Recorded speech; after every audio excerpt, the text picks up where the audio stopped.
All right. Welcome everybody to our Forensic Science live stream session. We're very excited to welcome you into our session today. My name's Sarah and I'm going to be moderating this session. And with me today, I have an all-star panel that will talk all about the forensics programs offered at Trent. So today we're joined by Professors Rhonda Smith and Aaron Schaefer, and I'll let them introduce themselves. So that's where I'll stop it there. But we're really excited for the path that you have ahead of you and look forward to sharing all of the reasons why Trent has been ranked the #1 undergraduate university in Ontario for the past 12 consecutive years. Tonight will go as follows. We're going to start off with some introductions, and then we're going to jump right into questions. So if you have any questions that you'd like to ask Rhonda and Aaron, please go ahead and put them in the Q&A chat feature at the bottom of your screen, and we'll get to as many questions as possible throughout the next hour. So with that, I'll go ahead and pass it over to you folks to give a little introduction. Hi, everyone. My name is Aaron. I'm a professor in the Forensic Science program. I'm also the current chair of the program, and so I'm well equipped to answer your questions. My background is DNA, and I play a big role in the forensic biology degree that we have at Trent. And so I study DNA and how we can use that to link individuals to crime scenes, as well to understand a bit of the history about natural populations.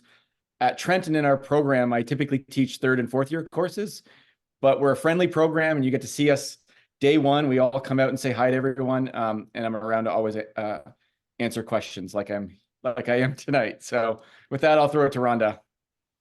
Hi, everybody. So I'm Rhonda Smith, and I'm a professor. I'm the lawyer on staff because, of course, forensic science is science for the purpose of law. So I was a practicing lawyer, and I've been a professor now for about 14 years at Trent. And there was a time where I would teach you every year, but now I teach you first year and the Introduction to Canadian Justice course. And then I teach you second year in your criminal code course. And if you are in one of the core programs, so straight forensics or forensics biology or chemistry, I'll teach you in 4th year in the presentation of expert evidence. And I also teach in the master's program.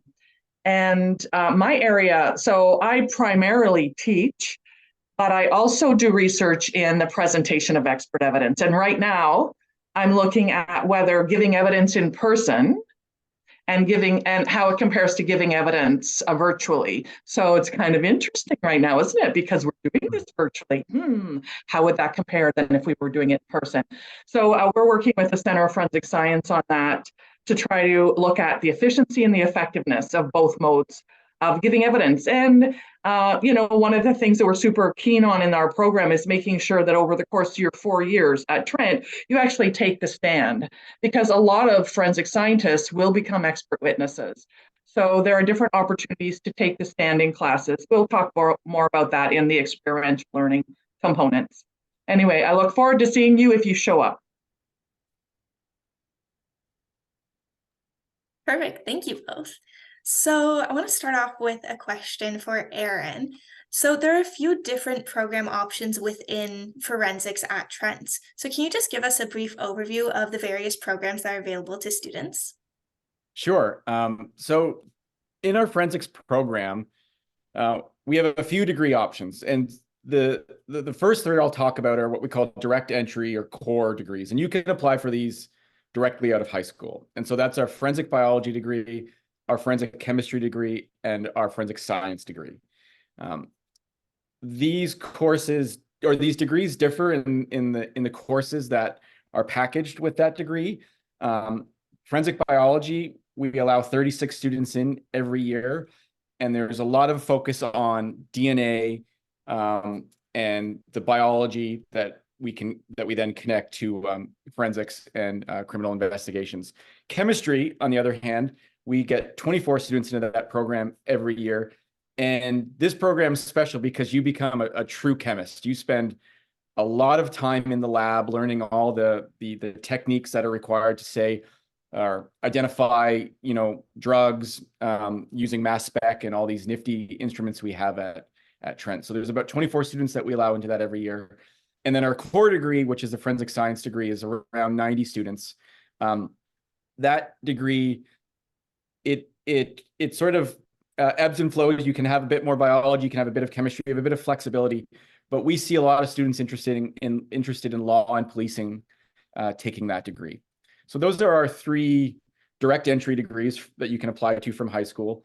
Then we also are unique in that we have joint degrees, both Bachelor of Arts and Bachelor of Science. And when you have a joint degree, that's a marriage between forensics and a degree of your choosing. And so you have to meet the requirements to get the joint degree of forensics and whatever degree that is you choose. And so we have courses that we require you to take every year to achieve that joint degree. And those are quite popular, usually a couple hundred students every year in those joint degrees. Great. And what would you recommend to a student who maybe isn't sure which one they want to do? Rhonda, what do you think? Oh, sure. No, for sure. Well, I mean, without stating any preferences, I think the core degree that isn't biology or isn't chemistry is a really good option because you get to kind of play in both of those worlds. And it's not unusual for a student, if they're in that core program, to shift to biology or chemistry in second year if they finally realize, actually, this is really what I want. And so that does happen. If you are somebody who, you're interested in forensics, because, well, let's face it, everybody's interested in forensics. I mean, who is it? Well, more interested in law, of course, but forensics nonetheless, because of CSI, et cetera. The joint major is a good thing. And we see a lot of people taking psychology and forensics, or they're taking sociology and forensics. And we have a relatively new program at Trent, criminology and forensics. But you can marry a lot of things. So that would be where you'd want to go if you kind of want to have some forensics, but it's not exactly what you're shooting for, but you're interested in something else. Personally, Sarah, I always say people should take what they think they're going to enjoy the most, because that's what they're going to do the best in. And knowing that for people coming from high school, it's not unusual that when you come to university, your marks are going to fall. It's across the board going to happen. So you want to be in something you're super interested in. Some people all kind of already know what they're shooting for, what career they're going for. So you can pick that way. Other people are going, you know what? I don't know. Kind of like this in high school. I kind of like that. I didn't like this. Or you could be like some of the super keen students who come into my first law course and then decide that they want to go law school. Yeah. I just put that little plug in there, Sarah. No, that's perfect. I'll echo that, what Rhonda said. If you are in high school now and you love biology and forensics, by all means, do the forensic biology degree. But if you have some uncertainty, the joint degree and the core degree are going to give you flexibility. And the thing about our forensic science, they're going to give you flexibility. They're going to give you exposure to all the sciences. And every year you're doing some law. And that's really the special thing about our degree is we're going to really hammer home the science the first couple of years, but there's no escaping the law. You can't escape the science, you can't escape the law. We're giving that to you every year. And I think that the core degree will give you your chemistry, your bio, and give you some flexibility. If you're like, after 1 year, it turns out you're really good at biology or you really like chemistry, then you can maneuver later in your degree. So if you have some uncertainty now, I would say the direct entry forensic science degree or consider the joint route. And just an add on, you guys, on the switching. If you were to go into like the direct entry core forensic science degree, and then you decide to like biology or chemistry, these are still very competitive programs. So you have to have done very well in first year to be considered to get into like the limited seated programs more. So this isn't I just decided I like it and I'm going to go into it. You have to have the marks to support that movement as well. And so that's, as I said, a lot of people drop by 50% coming to university. So just get that in your heads and think about that. That's normal. Mm-hmm.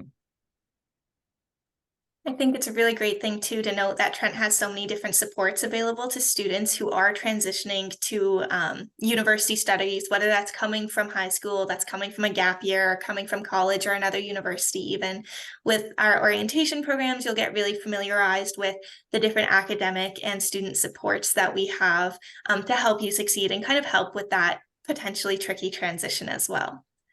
And we've got the mentoring too, Sarah, which I know a lot of students have found so helpful, the second year mentoring. So if you're a first year student and you find that, you're just having a bit of a challenge trying to organize your life, there's the Academic Skills Center, there's the mentoring, there's a lot of really excellent supports.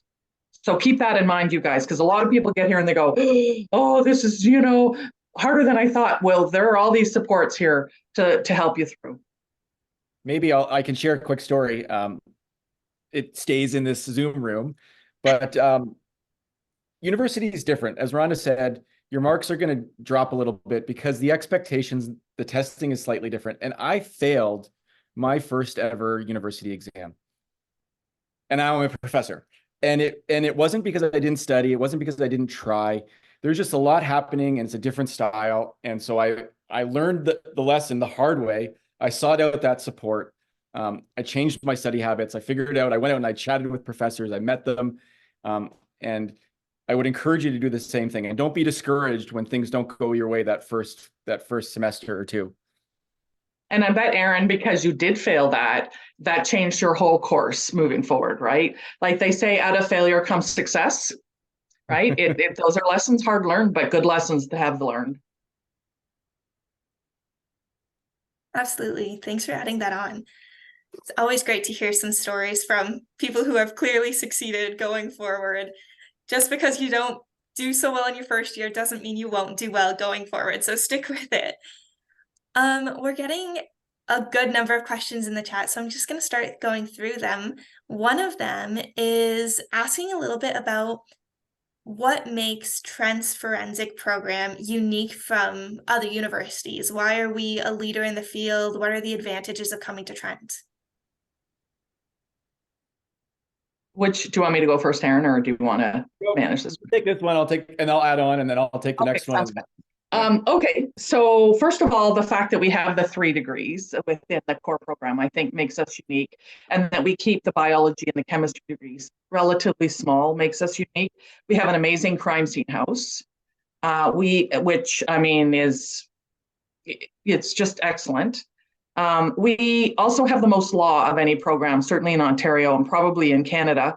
So and the intention there is to create people who are good interdisciplinarily. So what I mean by that is you could just take straight sciences, but if you've never been exposed to something that's more a social science or humanity like law is, you're going to miss out on this whole way that society interacts. And it doesn't matter really what you end up doing after you're finished your degree. That information and that experience is going to hold you good stead in any job that you happen to apply to. So that's a big difference and something we as a program have put a lot of time into. So in that case, you would do like Introduction to Canadian Justice, Criminal Code I already mentioned. In third year, you take Criminology and Forensics. There's also Police Powers that is most often taught by experienced police officers.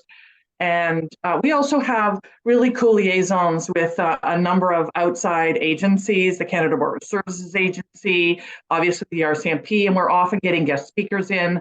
On staff, we have Aaron, who's a biologist, we have chemists, we have an anthropologist, we have me, a lawyer. I think for a small university, we have a really great program that cuts across a whole bunch of different ways. And at the same time, we focus on practical. So the specialization in law and policing, when you can put that on your resume, because a lot of our graduates do want to go into policing and then move into policing, then move into forensic identification, et cetera. So those are all things that come to mind for me, Aaron, but I'm not sure how you want to supplement that. Yeah, I'll just add, I think, what's special and separates us is, I would say, are the people in our program. We have amazing staff, amazing professors. Our professors, we have people with experience in policing. We have professors that are, focused on teaching, and Rhonda's one of them, and our forensic chemist is another, and they are amazing lecturers. You go into Rhonda's class, you're going to have a name tag in front of you. She's going to call you by name. Our forensic chemist is award-winning. And then you tack on our researchers. We have probably, we do really well research-wise. We have some of the best people I know, and we're cutting edge. We're a small university, but we have an active wildlife forensics facility. We just hired someone that had been working in the US at NIST, which is the National Institute for Standard and Technology. They are a forensic statistician whiz. And so we have really good people. And not only that, we all care, like we all, I think, take pride in what we do, but we're here for you and we're genuine when we say that, and we want you to succeed. And so I think that's what's special about our program. Starting with our administrator, our lab demonstrators, everyone's here has experience with the program, and we're all, I'm going to pat ourselves on the back. We're all really good at what we do. And I think that shows with our students and their interest and where they go on after they graduate. And of course, Trent itself is a unique location. If you haven't been to the school, you guys absolutely come and check it out. You will get a feel for whether this is the campus for you. And, it's beautiful. It's got a river running through it. It's, in a lovely town. Peterborough's a nice size to come study in. So I'm sure that that's some of the stuff you probably say, Sarah. So I don't want to take away from your talk. Oh, not a problem. Please go ahead. Anyway, and I think that echoes in the fact that we have been the #1 undergrad university for 12 years. Absolutely. And a lot of the things that you folks went over there went into a whole ton of different questions we're getting in the chat. So I'll slide into one question asking about experiential learning opportunities. So Rhonda, you mentioned the crime scene facility. What are some different experiential learning opportunities available to students? And are there any cadavers is a question we got something about. Different ways students can get that hands-on learning during their time in the forensics program at Trent. Do you want to talk about the experiential stuff outside the classroom, Aaron, and then I'll talk about the stuff inside the classroom? Sure. I'm going to start answering. Is it okay if I start answering some questions too in the text? I got distracted a little bit there, but yeah, if you want to start, Rhonda, I can do outside the classroom then. Okay.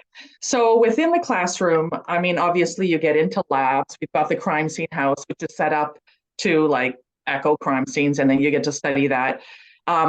Certainly in the way I teach, it's all experiential. Basically, there are, in first year Introduction to Canadian Justice, you're going to do mock court. You're going to either play the judge, lawyers, or witnesses.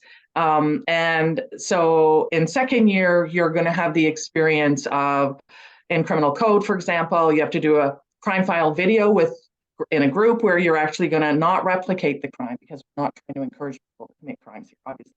But from 24 hours after the crime was committed, what do you have to do to investigate it and then take it to court? So all of this is trying to get you hands-on learning. And these are just, and then in fourth year, you're going to take the stand. We have a courtroom. It's a mobile courtroom at Trent. And I play judge, and my TA will play Crown Counsel. And you will take the stand as a witness in a forensic science area that you want to be an expert in, and you'll be cross-examined in that area. So those are just the in-classroom things, certainly from my teaching. But in addition to that, you're going to be doing sample stuff in labs. Of course, that's not my area so much. But there's also the other stuff, and I'll pass it over to Aaron. Yeah, so we have a few experiential learning opportunities in upper year, and those fall under undergraduate thesis and community-based research. And both of these are independent projects, and thesis would be working with a professor, and there you're tasked with either going into the field or going to the lab, collecting data and answering a question. Likewise with community-based research is you get partnered up with a community, and we have people on staff that have formed these relationships. And again, a community partner could be Peterborough Police or Peterborough, Humane Society. Again, they might need you to collect data to answer a particular question for them, or do a review of, traffic accidents in Peterborough, something along those lines. So yeah, sorry, Aaron, can I just interject on this? Yep. Yeah, so when we've had other community-based research things, like working on developing, like with victim services, on developing handbooks for victims, et cetera, so that they know kind of what happens when that goes down, or working with sexual assault centers. So all stuff where you can use your forensic science learning and apply it in a practical setting. Sorry, Aaron, I just wanted to add a few other examples to that. Yeah, no, that's exactly it. Am I missing one, Rhonda, for upper year? Placement. And placement as well. Sorry, yeah. And so placement would be it's a course, but a component of that course is spending 100, 120 hours with a partner. And that would be working in a lab, similar to community-based research, it can be an agency in Peterborough. If you have contacts in your hometown, we also will work with you in that regard. So we've had people placed in hospitals in Ottawa, for example, or police services in London for their placement. And so that to help be teaching assistants for some to think about. Sorry, I think we're having a recording. Yeah. No, that's a great point, Rhonda. There's lots of opportunities, teaching assistants in the program as well. Yeah. And then we've got TUFERT, right? Which is our first response team on campus. And a lot of students become part of TUFERT, which is great training. I know somebody that was interested in law and now having been part of TUFERT is going to become a paramedic. So so there is the actual stuff that you learn in class that's about forensic science and these opportunities we give you to try to put that in motion. But from a core competencies, which is what you're going to need to graduate, there are other opportunities that help you develop your team working, your communication, your safety skills. So all of those things kind of make you the whole person that we want you to graduate as.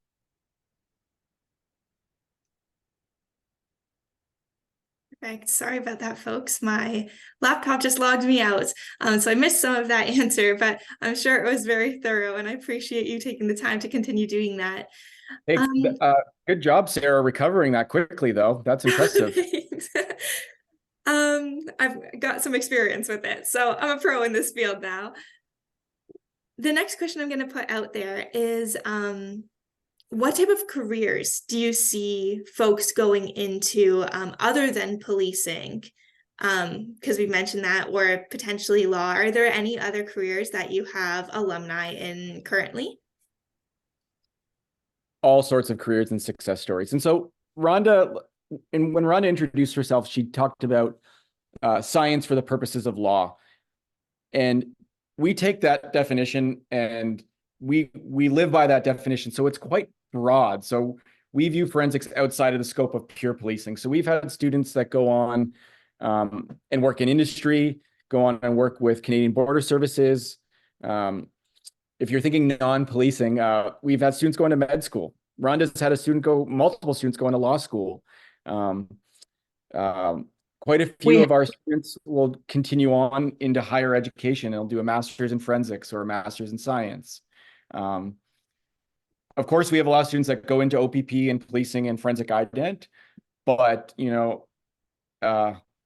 is really varied when I say that. Like, I mean, Rhonda, maybe you can give some more examples, but we have a ton of success stories in that regard. Yeah, we really have students that do everything, to be honest. Criminology, they decide that they like that part of the program and they go off and study criminology more.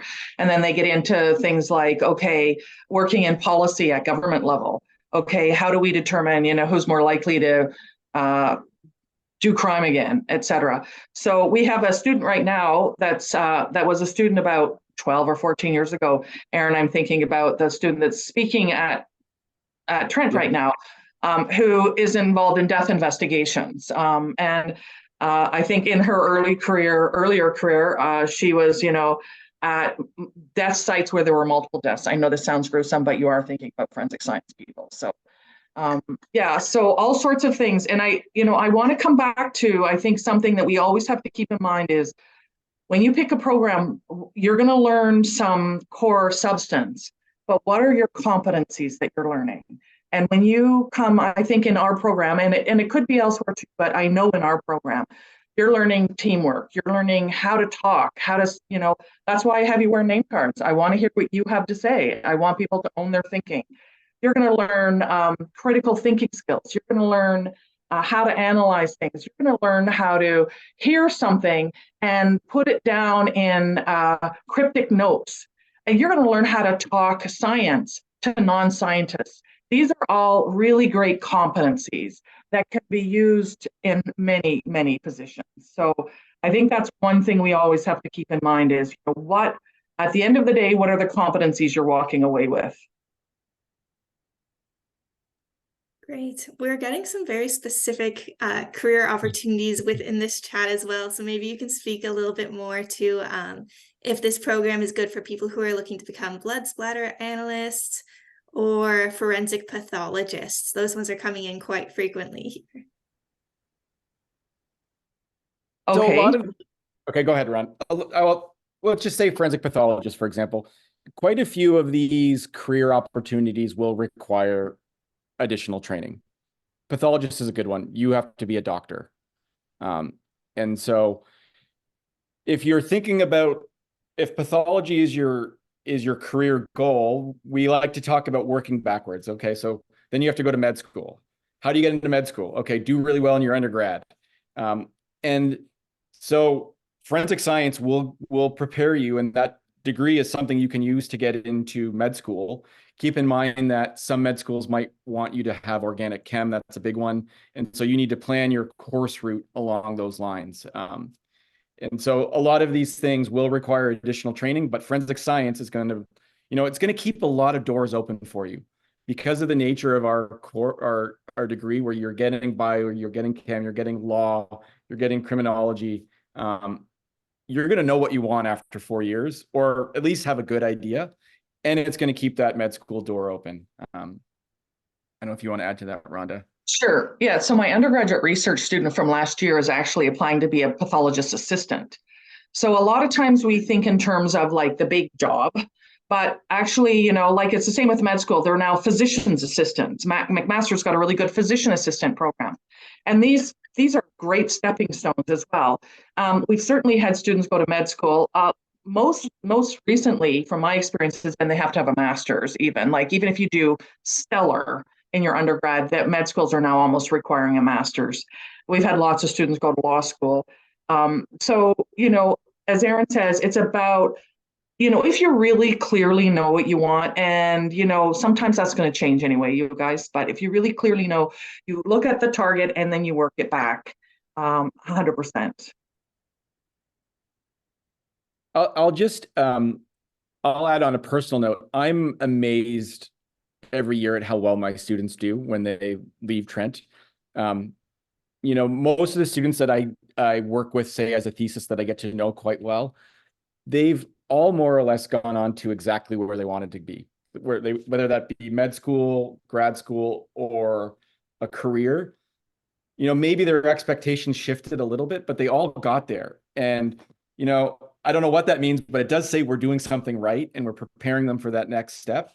And so I think, if you dream it, you can be it. And if you're going to work hard, if you work hard, I think, you will have a lot of options.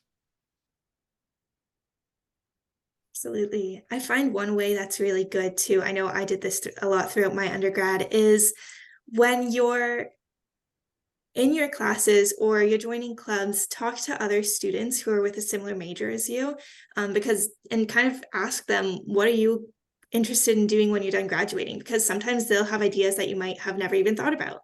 And then it can really help set you up for a career path down the road. Speaking of that, are there any clubs that you're familiar with for forensic science students? Yes, we have a very strong forensic science society. We absolutely, they sit in our meetings, representatives come to our departmental meetings. They put pies in our faces to make money, pie the professor. They actually, unfortunately, have little study sessions for my courses. And they also have sessions where you make your name card. We have a very active student society. It's affiliated with Autonomy College, which is one of the residences as well, which is just across the road from where all of our offices are. So yeah, they've been very impressive. And last year I was fortunate to go to their end of year event. And again, super impressive. So yeah, if you decide Trent's for you, 100% join that society. They do mentoring. They're great. They're really involved. That's awesome. And another program career kind of that's coming in a lot is forensic psychology. And I know I get asked a lot of questions about this as well. So is the best way for people to approach this at Trent by doing a joint major in forensics and psychology? And kind of what does that divide look like? Yeah, can I speak to that one, Aaron? Yep. Yeah, definitely. I think it's the best way to do it is do a major in psych, and a joint with forensics is great. If you're really interested in forensic psychology, a really good thing to think about is Ontario Tech has a master's of forensic psych. So if you wanted to, that would be the target. So you'd look there and then you'd go back. But definitely psych, a joint major in psychology and forensics is the way to go on that one.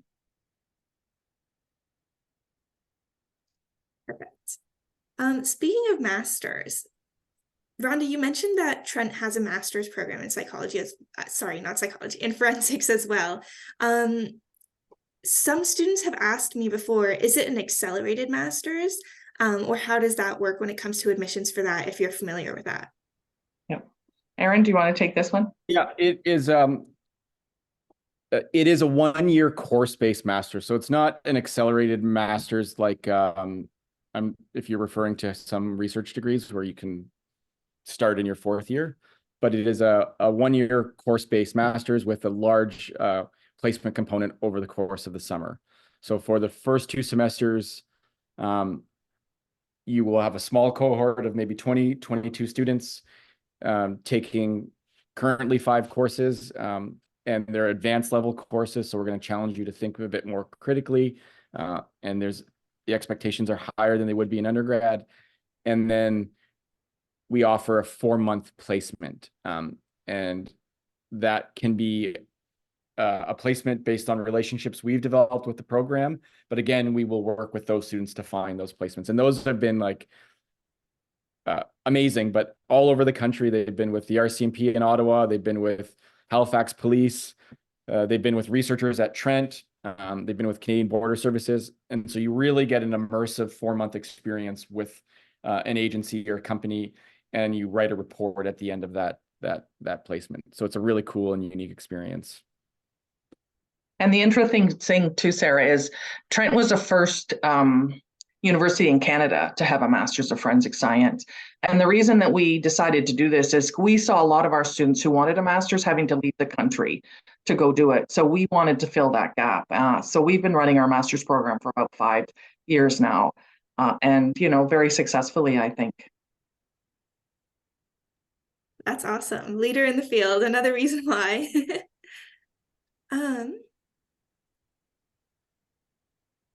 So this may be more of a general question when it comes to programs, but somebody's asking if an honors degree, if a joint major is an honors degree, or kind of if honors is when they would specialize in forensic biology or chemistry. So maybe just an overview of what an honors program is would be beneficial.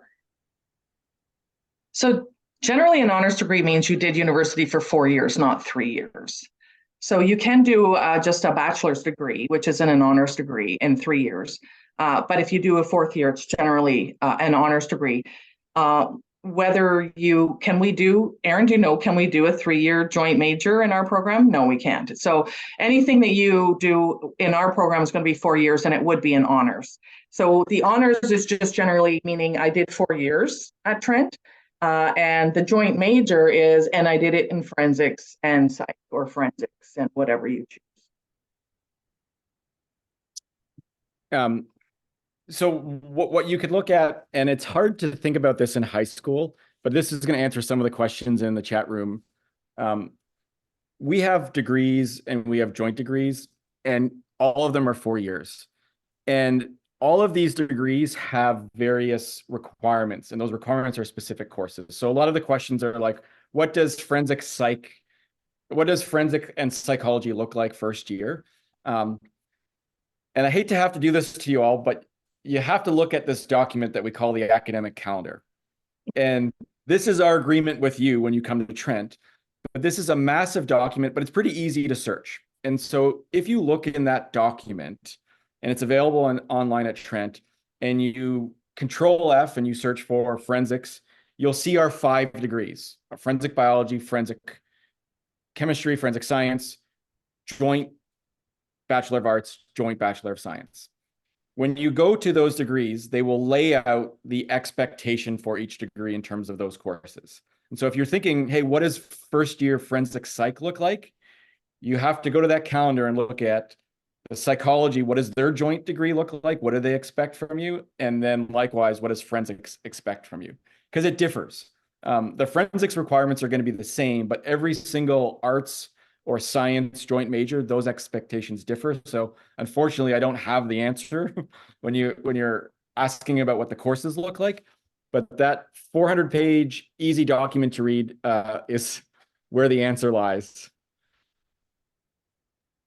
Perfect, thank you. And I've just put that link to the academic calendar in the chat for you folks to access more easily. Can I add something too, Sarah? And I think there are people that work at Trent that are willing to help you right now navigate this document. And so you can reach out to recruitment admissions if you have very specific questions like that. I mean, you can reach out to me and I can try, but there are people that know this document inside and out. And so don't hesitate to reach out as well.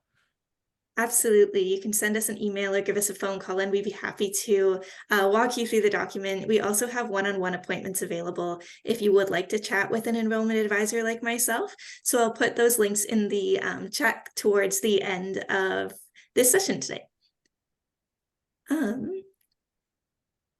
All right, somebody else is asking how many labs there are in the first year of, they specifically ask about the forensic bio program, but how does that change when it comes to forensic chem and forensic science in general as well? There are, I don't want to scare you, but there are quite a few labs. And I think you want that experience because it's going to give you hands-on. You don't want to listen to me lecture for 2 hours every week. You want to go into the lab and physically move your hands around and you know, mix two chemicals together and see what happens. And so our forensic science courses that we offer, our core ones that are required in first and second year, all have lab components. These are in our crime scene training facility. Forensic biology, for example, you're going to have that paired with biology courses. Those will have labs as well. And so typically your first and second year will be a bit, would you agree, Rhonda, probably a bit heavier for lab work? I don't know if that's true necessarily. I don't know if and I'm certainly not the guru on that stuff, Aaron. I think it's spread across, certainly when you get into upper years, the courses become more specific. I think it's spread across the program, frankly. Yeah, so by third and fourth year, first and second year, we have a lot of courses that you have to take. So maybe we've picked 80% of your courses for these degrees. So you have some electives, but then by third and fourth year, you have a lot more electives at your disposal. And maybe you figured out you don't like the lab. You can choose courses that don't have a lab component for your degree, but you could also choose upper year courses that have a lot of that experiential lab component as well. Great. Sarah, I think the question on the forensic science program and law to law, how good a fit is it for an international student? Mm-hmm. Do you want me to answer that? That would be perfect. That was exactly the one I was going to ask. Okay, good. Okay, so let me say I get a lot of international students in my classes. And I can tell you the very first thing they do is the very first class they come up and say, Professor Smith, I'm an international student. What can I do to kind of get familiar with where we're at? And I give extra support for those students just to get them more familiar with Canada. But I've also, you know, over the years and working with international students, tried to create my lectures in such a way that I can interpret the Canadian landscape for them. What I find most interesting is when the students, the international students come talk to me about their law system, because that can add such a great conversation for everybody, right? So it's been successful, but it does take extra work at the beginning. Perfect. That's really helpful to know for any international students that are watching tonight. All right, folks, please feel free to continue adding questions into this Q&A chat while I ask the following couple questions. But do either of you folks have any advice to give to prospective students who are considering studying forensic science at Trent? Sure. Join the Student Society. I think it's called the Forensic Science Society. It's FSS. You can see them online. That's a great idea. You know, I think this would be advice for any first-year student, not just forensic science, frankly. some people come and they get overwhelmed. It's really important you go to the orientation. So the orientation team at Trent do a lot of orientation to show you how to use the system, how to find things at campus. We also do orientation specific to forensic science, where all the professors come, we meet you, we have a meet and greet, basically. You stay later and you ask questions. So the really big deal in your first month, I would say here, is to keep an open mind and ask questions. And, don't get too intimidated by not knowing exactly where you're going all the time. There are people here to help with things. The second big thing I would suggest is planning becomes really important at university. Sitting down, I know there's people that will support you in that, and it's probably part of an orientation activity. Sitting down with your schedule and figuring out where you're supposed to be when is so helpful for students to kind of feeling control of their time. So those are the kinds of things that I would say are the best advice. And that we've got a lot of great residences there. Most people have a lot of fun. There are amazing clubs. And whenever you join a club, whether it is like the drama club or a music club or all of the other clubs that are out there, you're going to meet people from all years, like for first, second, third, and fourth year.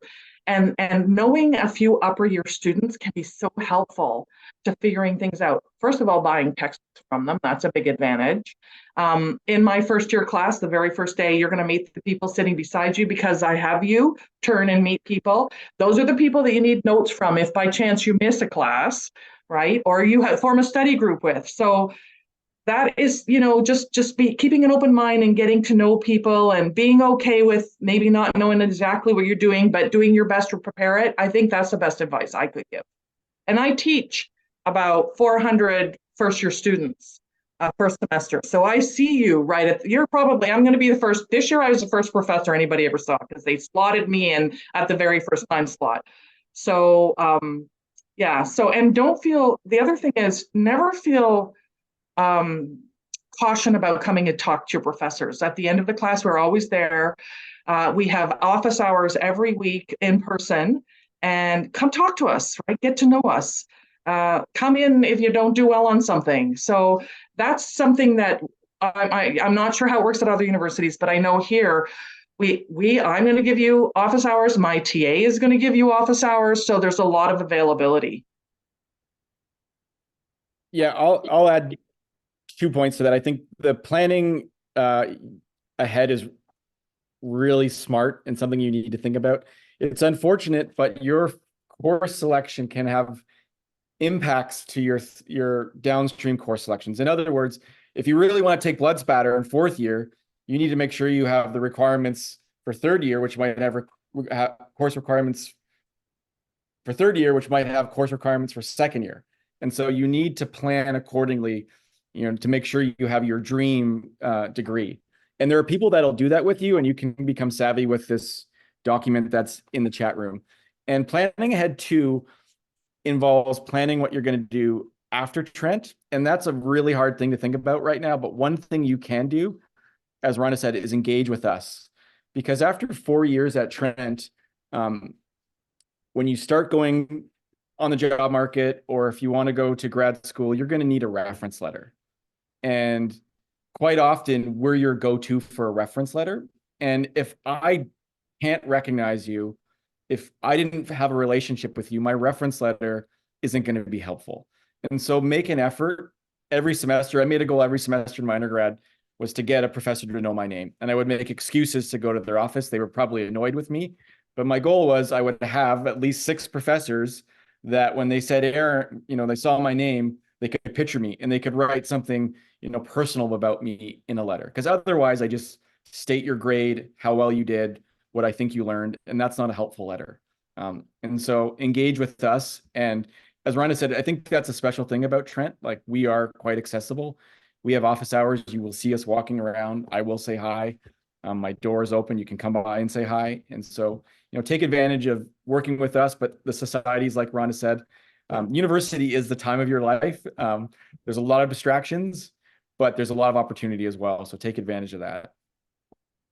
And just one last thing, Peterborough is not a huge community, and it is not unusual to see your professors around. So I have been served by many of my students at Starbucks or at the movies or, at McDonald's recently, the person passing my food, oh, Professor Smith, you taught me. Oh, great. So the community is someplace that you're going to see us all around. I remember one of those interactions with my professors. It's always funny because you always forget. It's like when you're in elementary school, you always forget that teachers actually have a life outside of school. So it's nice to see professors around Peterborough. And somebody had actually asked, what's Peterborough like if you're from out west? So I'm from the Durham region, so I can tell you a little bit about what the differences are. I'd say obviously when you're out west, you're closer to the city. It's a little bit more urban. Peterborough is a very, very beautiful city in terms of natural landscapes and scenery. On campus, we have the drumlin, which is like a forest kind of that covers both sides. We have the conservation area, river flowing through campus. If you haven't checked out our Trent Peterborough campus or our Trent Durham campus, really, but especially our Trent Peterborough campus, given that it's the home for our forensic science programs, be sure to come for a tour. And while you're at it, check out the city as well, just so you can get a little bit more familiar with where you might be studying. We also have a question in here, and I see Aaron's typing an answer, but I'll also get your thoughts on it, Rhonda. What are some really interesting courses within the forensic science program at Trent? Are there any that really stand out to you or any popular ones? Well, of course, I'm going to be biased, you guys, so I'll just own it. Right now, I'm teaching the 4th year presentation of expert evidence course, and next week, they are all going to be taking the stand to be qualified as an expert. So it's a great experience, and that's going to be the first of 4 times that they take the stand that semester. We have law and policing. We have an advanced topics in law and policing, if that's something people are interested in, which allows a student to kind of delve into an area that they're super keen on in that, and write some papers on it. We have, well, I'm going to pass it to you, Aaron, on the other stuff that you're more familiar with than I am. Yeah, I guess some highlights would be one of our strengths in forensic biology is wildlife forensics. We're known internationally for wildlife forensics. We process hundreds of cases every year at Trent in our building. And so we have a wildlife DNA forensics course in 3rd year, which is pretty neat. And you learn the skills and how to analyze the data and what that looks like in a wildlife crime scene, for example. And then in 4th year, you could take my course, for example, which is bioinformatics, and that's how do you analyze big data? And big data is everywhere. Big data is really important in the forensics context because we're collecting lots of data. Lots of data can implicate you or exonerate you. It can provide, leads on investigations. And so I teach a course that provides you with the skills. It's very hands-on, 24 students every year. And we learn how to process data that, everyone's familiar with Excel. We work with data that is too big for Excel. And I give you the skills on how to analyze it. And we have this buzz term transferable, but it is extremely transferable because learning how to process data is in such high demand. And so that's a really cool plug of myself, but course that we offer, and sets us apart from other programs too. And likewise, Rhonda's law courses are exceptional. You will realize that very quickly. And each one of them, they have their own unique aspect. But I think, any other courses to think about, Rhonda? Yeah, well, a thesis course, like I generally take one thesis student every year. A lot other professors will take more than that. So that's where you can really, work. It's actually incredibly important to teach independent thinking or to demonstrate independent thinking and independent inquiry and curiosity. And regardless of what you do in life, it is a good skill to be curious and then do an examination of things to figure stuff out. And really the thesis course, well, I've got my thesis right over there. I think it's 120 pages from last year where we did jury studies. So we had students volunteer to be jurors, and we had an expert witness come and give evidence in person and then by video conferencing. And then students had to give us input. So that's just one area, but the other thesis work is exceptional. And then you present your thesis, you'll kind of do a mini defense of your thesis in fourth year. And the community-based research, honestly, it is also extremely amazing. I've been to the community-based research day where we walk around and all the students show us what they've done. And many of our students have being able to go into areas that they would not have gone into but for that community-based learning that they did. So it's also exceptional. So really in third and fourth year, as Aaron said earlier, you have more choice, you have more electives. It's just going to be what you're interested in at that point and what your marks allow you to be interested in too, because we are looking at that point for people who are achieving marks-wise. So really important to keep that in mind. Perfect. You both are making me wish that I studied forensics at Trent. All right. So it seems like questions are kind of dying down a little bit. So we'll give a couple minutes for folks to type in any last questions. But in the meantime, if students have any specific forensics questions, is there a specific contact they should reach out to? We do have the forensic science email, which is forensicscience@trentu.ca. And that's going to be a good email that if it's a very specific question that the person that manages that email will be able to find the answer, or if not, the person that can give you that answer. Perfect. So I've just put that email into the chat for everyone. If you do have any forensic science questions, please feel free to reach out to the department directly. But if you do have more general questions or you want to know more about Trent, residents, other academic programs, that one-on-one session that somebody just reminded me, I said I'd put a link in for, our recruitment and admissions team is happy to help assist with any of those sorts of questions. So whether you want to know more about residences or if you want to find out when our next open house event is, which March 15th is our next open house event, highly recommend you come. Please connect with the Discover Trent or Discover Trent Durham email addresses, and we'd be happy to help you out as well. And that last link I just put in there is where you can book a one-on-one appointment with an enrollment advisor, and we'd be happy to sit down with you and answer any questions that you have. A few more have popped in, so let's see if we can take a look and answer some of these. Do you know the high school requirements, Sarah? I can double check them. I'm usually good at this, but do you remember all of them, Rhonda? Because there's a question about science for forensic psych. What's the high school requirement for our joint degrees? Sorry, I have lost track of that over the years, to be honest. I know. When I'm in, I always say apply and let somebody else say no. Yeah. I always say to everybody, apply and let somebody else say no. Don't say no to yourself by not applying. Apply to what you want and let somebody else say no if they're going to say no.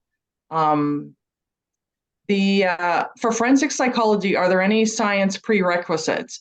Again, you are going to see that in the calendar, in the academic calendar. I know it's a difficult thing to work through, but honestly, it gets simple once you start using it. If you go into the calendar and use the find feature, just find and put the word in there, you'll find what you need as well. And then you can see what the requirements are. Somebody else had a question earlier, but I think it's gone away, about the difference between forensics, like an art degree and a science degree.